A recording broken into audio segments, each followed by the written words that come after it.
Et on va continuer dans le transport avec une initiative assez innovante. Je n'en dis pas plus, je vais les laisser présenter. Je vais appeler Benjamin Baudet-Berthaud et Vincent Lalanne de l'Office de Val Thorens avec une solution de mobilité urbaine très innovante. Voilà, donc je vais vous laisser présenter ça.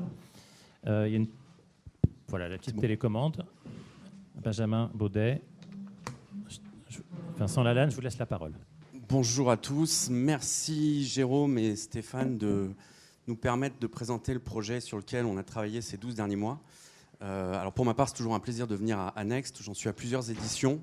Pour ceux qui sont un petit peu habitués, vous m'avez vu intervenir déjà dans le passé sur différents sujets, parler du chatbot, parler du contexte design, un certain nombre d'éléments, puisque dans une vie antérieure, j'étais à la tête d'une agence digitale très spécialisée dans l'univers du tourisme à Lyon. Et j'ai changé de vie il y a maintenant 18 mois. Après 15 ans de bons et loyaux services dans l'univers du digital, je suis parti dans le monde du transport. Mes frères m'ont proposé de racheter une entreprise familiale dans la Drôme, d'autocaristes, avec 100 autocars, qui a 70 ans. Des choses assez classiques, somme toute, mais radicalement différentes de ce que j'avais fait dans ma vie précédente. Et dans cette vie précédente, j'ai eu le plaisir, pendant plusieurs années, de côtoyer les stations de ski et de travailler notamment sur tout l'écosystème digital de Val Thorens et d'avoir mis en place un certain nombre de sujets. Donc forcément, quand on a repris cette société il y a maintenant 1 an et demi, on a regardé quel était l'avenir de ce métier-là et effectivement quelle allait être la transition qu'on allait connaître. Et très rapidement est arrivée la question du véhicule autonome et plus spécifiquement la navette autonome, qui est un véhicule de transport collectif. Et je ne suis pas là pour vous présenter la navette autonome, mais je vais vous la faire très simple. La France a la chance aujourd'hui d'être leader sur ce marché, et c'est très méconnu malheureusement, puisqu'on a les 3 principaux constructeurs au monde qui font des navettes autonomes. Ce sont des véhicules de transport collectif qui font 15 places, qui roulent jusqu'à 25 km/h, qui ont des parcours entre 5 et 8 km, et qui aujourd'hui ont une desserte qui est essentiellement urbaine. Quand on est arrivé sur ce projet de navette autonome avec un constructeur lyonnais qui s'appelle Navia, on a immédiatement identifié une opportunité pour notre entreprise, parce qu'on a beau être une PME familiale ancrée dans la Drôme, on a quelques idées derrière la tête et on s'est dit, ce véhicule-là, il a un enjeu effectivement très urbain, et on laisse ça à nos champions nationaux en termes de développement, mais il peut aussi avoir un autre rôle dans certains territoires, et notamment dans les stations de ski, puisque je me souvenais d'une étude de l'ADEME qui en 2010 avait dit que 57% du bilan carbone d'une station de ski, c'était la mobilité horizontale. Et forcément, les solutions tardaient à venir, puisque pour ceux qui ont la chance de faire quelques vacances au ski, vous vous trouvez très régulièrement confrontés à des navettes classiques, diesel, qui effectivement font la navette skieur. Donc on s'est dit qu'il y avait une opportunité, on a challengé les constructeurs pour savoir si effectivement il y avait moyen de faire une navette autonome dédiée à la montagne. Et le constructeur lyonnais a répondu par la positive et a développé avec nous la première navette autonome 4 roues motrices au monde, qui effectivement a connu un déploiement à Val Thorens du mois de février au mois de mai. Là aussi, j'avance très très vite parce que je ne suis pas là pour vous parler de l'évolution de l'automobile et du véhicule autonome, mais bien pour vous parler d'expérience. Puisque effectivement, quand annuellement j'ai reçu l'invitation de Next Tourisme, j'ai immédiatement rappelé Stéphane en lui disant j'ai vraiment quelque chose dont j'aimerais parler, qui est la réussite de cette expérimentation, qui n'est pas d'avoir fait rouler dans une station de ski à 2300 mètres un véhicule autonome sur de la neige, sur de la glace, par du vent à 137 km/h, même si on pourrait quand même en discuter un petit moment, parce que ça relève d'une prouesse technique, mais d'une idée très simple, qui est de se dire, on est à la phase de transition avec ces véhicules autonomes, on nous reproche déjà, à chaque fois qu'on affiche effectivement ce type d'expérimentation, de déshumaniser, de mettre fin à des collèges entiers de métiers, notamment celui de conducteur autocar, sans véritablement savoir que c'est un métier pénurique et qu'on cherche actuellement dans une PME de 100 personnes, 30 conducteurs. Et on nous a accusé effectivement d'aller vers le robot et toute son intelligence artificielle, dont j'ai pu et on a échangé ce matin sur les chatbots.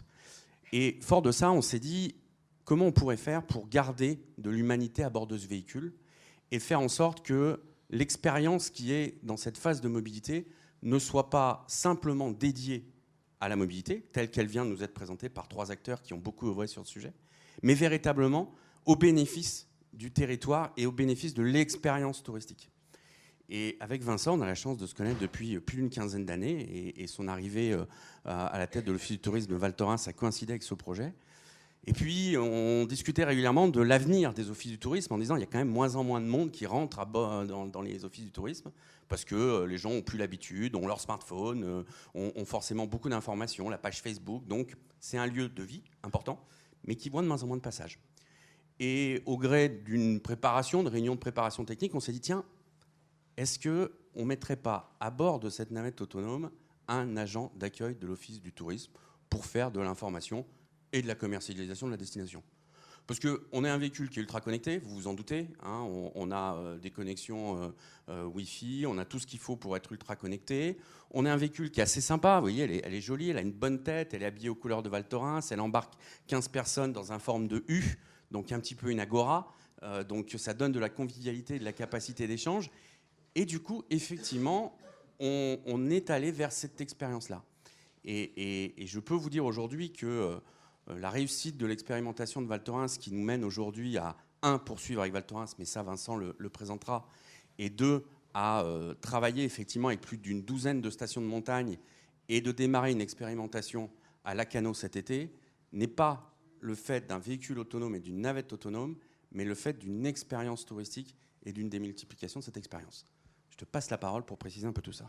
Alors, comme vous l'a expliqué Benjamin, effectivement, la première des expérimentations qu'on avait mis en place, alors il est passé dessus un peu rapidement, mais je peux vous dire que c'est d'une complexité sans nom de faire rouler un appareil totalement automatique dans une station où effectivement vous avez tous les pièges que peut craindre normalement un conducteur normalement constitué, qui sont la glace, la pluie, le vent, le gel, des personnes qui traversent sans regarder derrière parce qu'ils sont en vacances et ils ont l'impression qu'ils sont uniques au monde et que le problème du véhicule est le dernier de leur problème, parce qu'en général ils transportent leurs skis, ils ont leurs chaussures de ski au pied.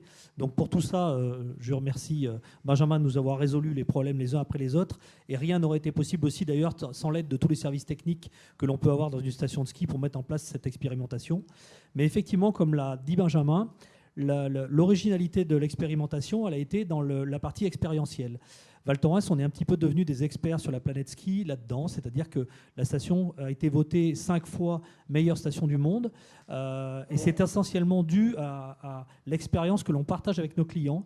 On a un club d'utilisateurs, on a un club de fidèles qui compte plus de 30 000 membres aujourd'hui.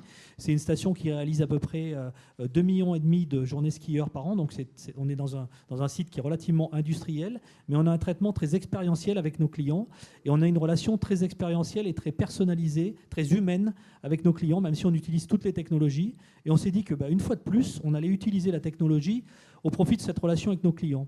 Et pour avoir rencontré en fait le chauffeur de l'époque, le chauffeur de Benjamin, qui s'appelle Mohamed, qui était quelqu'un d'extrêmement souriant, c'était quelqu'un que je voyais avec le sourire tous les jours du matin au soir, on s'est dit très vite, il faut dans cette navette qu'on y mette de l'humain, puisqu'on avait Mohamed qui en fait, pour des raisons de légalité en France, était un chauffeur, mais qui était là uniquement pour des raisons d'obligation, mais qui normalement n'intervenait pas directement auprès des clients. On s'est dit pourquoi ne pas rajouter une hôtesse de l'Office du tourisme pour établir un lien avec les clients, puisque la boucle d'expérimentation que l'on avait installée à Val Thorens passait entre autres par un endroit qui est important là-haut, qui est le centre médical.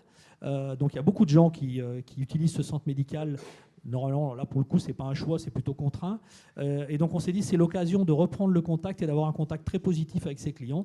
Donc, on avait des hôtesses qui étaient là pour discuter, en fait, plus que pour faire, d'ailleurs, ce qui était initialement prévu, c'est-à-dire faire de la pré-commercialisation pour dire, voilà, il va y avoir un concert à tel endroit, vous allez pouvoir faire ça ou ça ou ça. En fait, la relation était essentiellement une relation humaine, de personne à personne. Comme l'a dit Benjamin, la navette s'y prête beaucoup parce que ça ressemble à effectivement une petite place, puisque c'est des places qui sont en U. Donc la personne est debout et établit ce dialogue avec les personnes qui montaient. Et on s'est aperçu qu'un véritable dialogue s'est instauré au fur et à mesure, au point que certains d'ailleurs qui ne passaient déjà pas par l'Office du tourisme, mais passaient dans la navette pour avoir l'information du jour, parce que c'était beaucoup plus facile que d'aller jusqu'à l'Office du tourisme. Et donc sur cette boucle, en fait, s'instaurait en fait un véritable dialogue entre le client, le skieur, la personne qui est juste là d'ailleurs pour aller au centre médical, parce que c'était encore une fois la boucle d'origine passée par ce centre médical, et l'interface avec une personne de la station qui donnait un certain nombre d'informations beaucoup plus dans le cadre de l'humanité, c'est-à-dire lié avec la météo, lié avec qu'est-ce que vous faites, d'où vous venez, quelque chose de profondément humain, avec une tablette bien évidemment, de manière à avoir toutes les informations de l'Office du tourisme. Et voilà, l'expérimentation a très bien marché. Elle a marché à tel point qu'on s'est aperçu d'ailleurs qu'un bon nombre d'enfants en particulier venaient prendre la navette juste pour prendre la navette. En fait, ils n'avaient pas du tout à se déplacer dans la station, mais ils utilisaient ça presque comme un manège, puisque effectivement, ça ressemble à un manège, c'est toujours assez impressionnant. Comme il l'a dit, elle est très belle, elle a été très bien décorée, et donc c'est devenu un peu une mascotte de la station, même si elle était, pour des raisons d'autorisation, uniquement sur un parcours prédéterminé que l'on espère agrandir à terme. Mais le principe de base était effectivement que les gens venaient et en ont fait leur mascotte. Ils l'appelaient la Beetle. Et elle ressemblait en fait, pour ce qui est chez nous, aux télécabines de Peclet. Donc en fait, beaucoup de gens nous ont posé la question en demandant si on avait rajouté des roues sur une cabine de télécabine, ce qui n'était pas du tout le cas, quand on connaît toute la technologie qu'ils avaient mis autour. Mais voilà, tout a bien fonctionné. Ça a très bien fonctionné à tel point que, bien évidemment, on veut renouveler l'opération sur une boucle beaucoup plus importante l'année prochaine. Et surtout, cet été, comme on va recevoir le Tour de France et l'étape cyclo du Tour, donc le 21 juillet, on a 15 000 cyclistes qui vont débarquer dans la station, enfin s'ils arrivent jusqu'à Val Thorens, parce que ça va être 138 km et 4 800 mètres de dénivelé, donc autant dire que tout le monde ne va pas survivre. Et le 27 juillet, par contre, on aura la dernière arrivée d'étape du Tour de France, avant celle des Champs-Élysées, donc ça sera une étape avec un challenge énorme, et on nous annonce des dizaines et des dizaines de milliers de spectateurs. Donc on a d'ores et déjà l'idée de mettre cette navette sur la zone d'arrivée qui ne sera pas dans Val Thorens, qui sera un peu plus en altitude, qui sera la plus haute arrivée d'Europe, à 2300 mètres. Et comme c'est une monoroute sur laquelle vont arriver les coureurs, et qu'on a juste une route de retour, sur la route de retour qui rentrera dans la station, on va essayer de mettre en place cette navette. On est en train de travailler, voilà. Tout ça pour vous donner comme anecdote à quel point c'est important pour nous comme projet. Alors, on a eu un petit peu de mal à l'afficher, on va quand même la commenter, c'est cette carte expérientielle, parce qu'effectivement, quand on est acteur du transport, il a fallu arriver auprès de nos équipes, une fois qu'on avait vaincu ces différentes thématiques technologiques, de créer effectivement toute la réflexion. Alors, je le dis puisque mon client était là précédemment, nous sommes opérateurs Flixbus, et on interroge aujourd'hui, on propose effectivement à nos clients de réfléchir sur la partie voyage aller et la voyage retour. Donc ce sont les deux étapes qui sont positionnées sur cette phase-là et sur cette dernière phase, dont on pense aujourd'hui que, en complément, effectivement, toutes les informations liées à l'expérience de mobilité, elles peuvent aller sur l'expérience de touriste. Charles l'a ouvert à la fin en disant, effectivement, il y a des notions à travailler avec les offices du tourisme pour que, dès le démarrage, on commence à s'informer sur un certain nombre d'éléments autour de la destination. On commence aussi à télécharger peut-être les différentes applications ou programmes d'information qui sont importants. Et puis, ce qui était déterminant pour nous, c'était de construire avec la navette autonome toute cette partie séjour. C'est-à-dire comment faire la bonification. Au-delà de l'effet waouh de monter dans une navette autonome qui n'est pas encore courant, c'est-à-dire que le commun des mortels n'a pas l'habitude de se véhiculer avec ce type de matériel, c'était effectivement de construire l'ensemble du système d'information, de dialogue, sur la base de tout ce que faisait déjà l'Office du tourisme, et de proposer effectivement des petits scénarios. Un enfant qui est intéressé, vous pouvez aussi lui proposer le jeudi soir la visite du garage à Ratrac. La boucle est bouclée entre la navette autonome, le garage à Ratrac, il est dans le Smart Resort, il est dans une expérience enrichie, et puis au moment où on est en fin de conversation, on récupère toujours un petit email pour aller nourrir la base client et faire un petit peu de CRM. Donc voilà la logique dans laquelle on s'est engagé, voilà la logique vers laquelle je reviens vers vous, mes anciens clients, et il y en a quelques-uns dans la salle, de dire il y avait effectivement au niveau de la mobilité, entre guillemets, une zone blanche en termes de l'expérience. Le véhicule autonome, tout à l'heure, Jérôme lançait sur l'innovation, et heureusement personne n'a dit, donc je vais pouvoir l'utiliser, mais le véhicule autonome, c'est une zone d'innovation parce qu'on va pouvoir travailler non pas l'expérience de mobilité, mais toutes les autres formes d'expérience. Et je termine juste par un dernier point. On démarre une expérimentation dans la Drôme, où à bord du véhicule, ce ne sera pas une personne de l'Office du tourisme, mais de la mairie, pour avoir non pas une expérience touristique, mais une expérience citoyenne. Donc vous voyez qu'aujourd'hui, on a des leviers de démultiplication sur cette mobilité qui est relativement intéressant. Pour compléter sur l'intérêt des enfants, il y a une petite anecdote, c'est qu'il faut savoir que cette navette, qui bien évidemment se conduit toute seule et fonctionne toute seule, en fait, pour rentrer et sortir des garages, bien évidemment, il faut une manipulation qui est une manipulation humaine. Et donc le chauffeur, puisque c'est une navette qui n'a pas de volant, donc le chauffeur utilise, et là tous les enfants l'ont vu aux dépens de leurs parents, ils utilisent une manette de PlayStation qu'ils branchent dessus. Alors là, je peux vous dire qu'on a tous les enfants de la station qui voulaient venir avec leur manette et qui disaient « Est-ce que je peux moi aussi conduire la navette ?»